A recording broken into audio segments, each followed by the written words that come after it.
The Korean mafia boss was putting up posters on the street, desperate for the slightest clues about his missing mother. His hands, usually steady enough to pull a trigger without a tremor, shook as he smoothed the paper against the cold brick wall of an alleyway.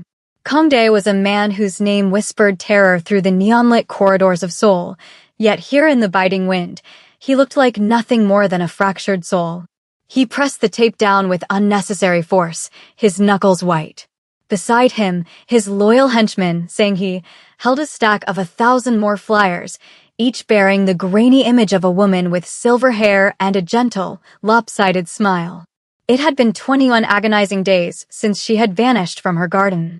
The police had offered nothing but bureaucratic shrugs, and his own vast network of informants had come up empty. Kang Dae felt a suffocating weight in his chest, a mixture of rage and a hollow, gnawing grief that he couldn't suppress. He looked at the face on the poster, the woman who had raised him in poverty and kept his heart from turning entirely to stone. "We will find her, boss," Sang-hee whispered, though the uncertainty in his voice betrayed him. Kang Dae didn't respond. He simply grabbed another poster, his eyes scanning the indifferent crowd passing by. Every face was a stranger, every shadow a potential threat, and every second that ticked by felt like a physical blow to his ribs. He was the king of an empire built on blood, yet he was powerless to find the one person who gave his life meaning. The rain began to drizzle, a cold, gray mist that threatened to turn the paper in his hands to pulp, mirroring the disintegration of his hope. He stared at the empty street, the flickering streetlights casting long, distorted shadows that seemed to mock his desperation. He was a man who took what he wanted, who commanded legions, but tonight, he was just a son lost in a world that had suddenly become much too large and much too quiet. The bell above the diner door chimed with a lonely, metallic ring as Kang Dae stepped inside, seeking a moment of shelter from the downpour. The air inside smelled of burnt coffee and cheap floor wax, a stark contrast to the sterile luxury of his penthouse. Behind the counter stood a young woman, her dark skin glowing under the harsh fluorescent lights. She wore a crisp white shirt tucked into a red vest, her long black pants moving with a practiced grace as she wiped down the laminate surface. This was Alana, a 25-year-old waitress who had worked double shifts for as long as she could remember. She looked up as the heavy-set men entered, her eyes immediately falling on the damp, crinkled poster clutched in Kang Dae's hand. She froze, the rag in her hand stopping mid-swipe. She had seen that face every day for the last 3 weeks. She had fed that face warm broth and brushed the silver hair that now looked so desolate on the paper. Her heart hammered against her ribs, a frantic rhythm that made her breath hitch. She looked at the man in the expensive wool coat, noticing the hardness in his jaw and the profound exhaustion etched into the corners of his eyes. He didn't look like a customer. He looked like a man standing on the edge of a precipice. Alana swallowed hard, her throat dry. She thought of the elderly woman sitting in her small apartment 3 blocks away, the woman who called herself Amma and spent her afternoons folding napkins into intricate shapes. The woman had appeared on a street corner 3 weeks ago, shivering and unable to remember her own name, let alone how she had traveled so far. Alana had reached out a hand, and the woman had taken it, a silent pact of survival formed in the darkness. Now, seeing the desperation in this man's posture, Alana realized the world was much smaller than she had ever imagined. She stepped around the counter, her voice trembling but clear as she broke the silence of the near-empty diner. "Sir," she began, her eyes locking onto his, "that old woman lives in my house." Kang Dae spun around, his eyes widening with a terrifying intensity that made Sang-hee instinctively reach for the holster beneath his jacket. The world seemed to stop, the hum of the refrigerator and the sizzle of the grill fading into a dull roar in his ears. He lunged forward, not with violence, but with a frantic, starving need for the truth. He grabbed Alana's shoulders, his grip tight enough to bruise, though he didn't seem to realize his own strength. "What did you say?" he roared, his voice cracking with a vulnerability that shocked his henchmen. "Tell me again. Where is she? Where is my mother?" Alana didn't flinch, though the sheer force of his presence was overwhelming. She saw the tears welling in his eyes, the mask of the cold-blooded leader crumbling to reveal a terrified child underneath.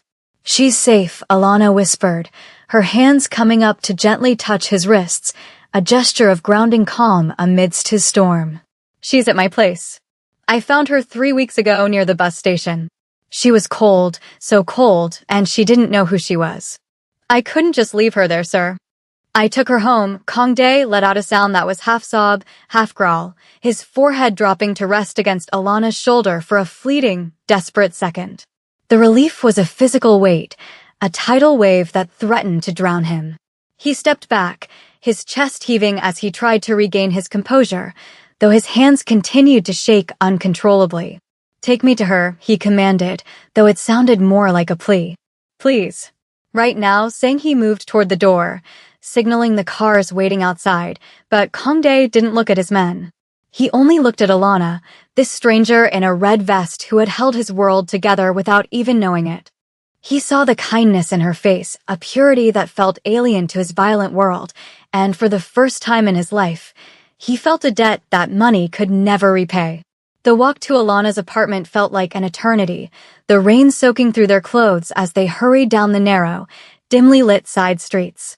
Kangdae walked with a frantic pace, his heart thundering in his ears, every shadow looking like an obstacle. Alana led the way, her keys jingling in her hand, her mind racing with the implications of what was about to happen. She knew this man was powerful, the way the other men bowed to him, the expensive fabric of his coat, the aura of command, but she only cared about the woman who had become her shadow. When they reached the weathered door of her tenement building, she turned to him, her expression serious. She's confused, Alana warned softly. She remembers fragments, but she might not recognize you right away. Please, be gentle with her, Kangdae nodded, his throat too tight for words. He felt like a ghost entering a world of the living. As the door creaked open, the smell of jasmine tea and toasted bread wafted out, a scent that hit him like a physical blow. It was the scent of his childhood, the scent of safety. In the corner of the small, cramped living room, sitting in a mismatched armchair covered in a floral quilt, was his mother. She was smaller than he remembered, her frame fragile against the cushions, but her eyes were bright as she looked up from the napkin she was meticulously folding. Alana, the old woman called out, her voice thin but sweet. Did you bring a guest? I haven't finished the settings yet. Kangdae froze in the doorway, the air leaving his lungs in a sharp hiss. He took a step forward, his knees hitting the floor before he even realized he was moving. He choked out, the word a jagged piece of glass in his throat. The old woman tilted her head, squinting through the dim light at the man sobbing at her feet. The silence in the room was heavy, thick with the scent of rain and the unspoken trauma of the past 3 weeks. Kangdae reached out, his large, scarred hand hovering just inches from his mother's knee, afraid that if he touched her, she might vanish like a cruel hallucination. The old woman, whom Alana had been calling Mrs. K, looked at him with a mixture of curiosity and a dawning, painful recognition. She reached out a weathered hand, her fingers tracing the line of his jaw, lingering on a small scar near his ear that he had earned as a boy. My little bear, she whispered, the nickname a secret bridge across the chasm of her amnesia. Kangdae let out a broken wail, burying his face in her lap as he wept with a ferocity that shook his entire frame. Alana stood by the door, tears streaming down her own face, watching the most feared man in the city crumble into a state of pure, raw childhood.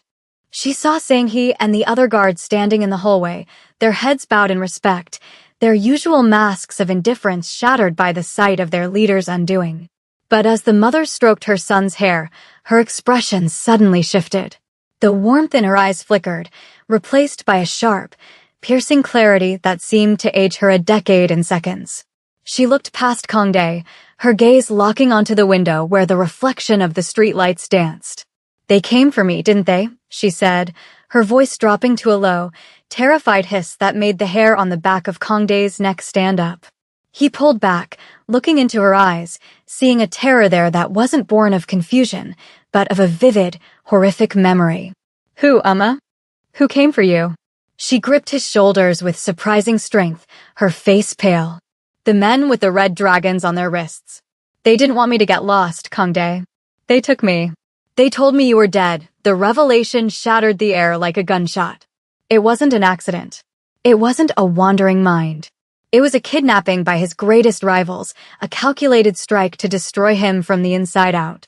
Kang Dae's grief vanished, replaced instantly by a cold, murderous resolve that turned his eyes into chips of ice. The hunt was over, but the war had just begun. The air in the small apartment turned frigid as Kang Dae stood up, his height dwarfing the modest furniture. The vulnerability that had cracked him open moments ago was instantly sealed shut by a layer of reinforced steel. He looked at his mother's trembling hands, then at Alana, who was watching them with wide, panicked eyes. The Red Dragons, Kang Dae whispered, the name of the rival syndicate tasting like poison in his mouth. He turned to Sang-hee, who had already stepped into the room, his hand hovering near his weapon. They didn't just let her go, did they? They wouldn't have just left her at a bus station. His mother looked up, her voice quivering as the memories flooded back in jagged, painful shards. I escaped, Kang Dae. They were arguing. Something about a trade. They thought I was just a senile old woman who couldn't walk. I crawled through a basement window. I ran until my lungs burned, and then I didn't know where I was anymore. She looked at Alana, her eyes filling with a profound, protective love. If it wasn't for this girl, I would have died on that sidewalk. She didn't ask who I was. She didn't ask for money. She just gave me a coat and a bed. Kang Dae turned his gaze toward Alana. For the first time, he saw her not just as a waitress, but as a shield that had protected the only thing he cared about while he was busy playing king of the underworld. He realized with a sickening jolt that if the Red Dragons had found out Alana was harboring her, they would have slaughtered her without a second thought. Alana stepped back, overwhelmed by the sudden shift in atmosphere. I didn't know, she stammered. She looked so lost. I didn't know she was part of whatever this is. Kang Dae walked toward her, and for a moment, Alana feared him. But he stopped a respectful distance away and bowed his head deeply. You saved my life by saving hers, he said, his voice a low, resonant rumble. From this moment on, you are under my protection. My house is your house. The transition from the cramped apartment to Kang Dae's fortified estate was a blur of black sedans and hushed radio commands. Kang Dae refused to let his mother out of his sight, sitting beside her in the back of the armored car, his hand firmly holding hers. Alana sat opposite them, feeling like an alien transported to a different planet. The luxury was suffocating: the leather seats, the tinted glass, the silent men with earpieces. When they arrived at the manor, a sprawling fortress of glass and stone overlooking the Han River, the gates swung open like the jaws of a sleeping giant. You'll be safe here, Kang Dae told his mother as they stepped into the grand foyer. But the old woman wasn't looking at the crystal chandeliers or the marble floors. She was looking at her son, seeing the darkness that radiated from him. She grabbed his arm, pulling him aside as the servants led Alana toward a guest suite. Kang Dae, she whispered, her voice urgent. The man who took me. He knew you. He knew about the garden. He knew about the way you liked your tea. Kang Dae's blood ran cold. That kind of information didn't come from a rival. It came from the inside. A mole. A traitor in his own inner circle had handed his mother over to the Red Dragons like a lamb to the slaughter. He looked at his men standing in the foyer, men he had bled with, men he had paid for years. One of them had betrayed the sacred code of the family. He felt a surge of adrenaline, a predatory instinct that demanded blood. He signaled to Sang-hee, his most trusted advisor. Lock down the perimeter. No one leaves. No one uses a phone. Bring everyone to the lower hall. The hunt for his mother was over, but the purge of his own house was about to begin, and the revelation of the traitor would be the final blow to his already fractured heart. In the dim, cavernous basement of the estate, 30 men stood in a perfect line, their shadows cast long against the concrete walls by a single overhead light. Kang Dae walked past them slowly, his footsteps echoing like a funeral knell. He didn't scream. He didn't even raise his voice. He simply looked into their eyes, searching for the flicker of guilt, the bead of sweat that would betray the rat. My mother was gone for 21 days, he began, his voice dangerously calm. For 21 days, I didn't sleep. I didn't eat. I put up posters like a common beggar while one of you sat in my house, eating my bread, Knowing exactly where she was, he stopped in front of a young man named Minho, a prodigy he had personally mentored. Minho's eyes darted to the side for a fraction of a second. It was enough.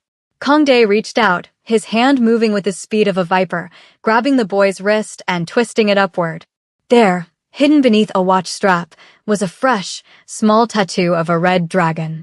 The silence in the room became absolute, a vacuum of sound that felt like it would implode. Minho began to shake, his knees giving way as he fell to the floor.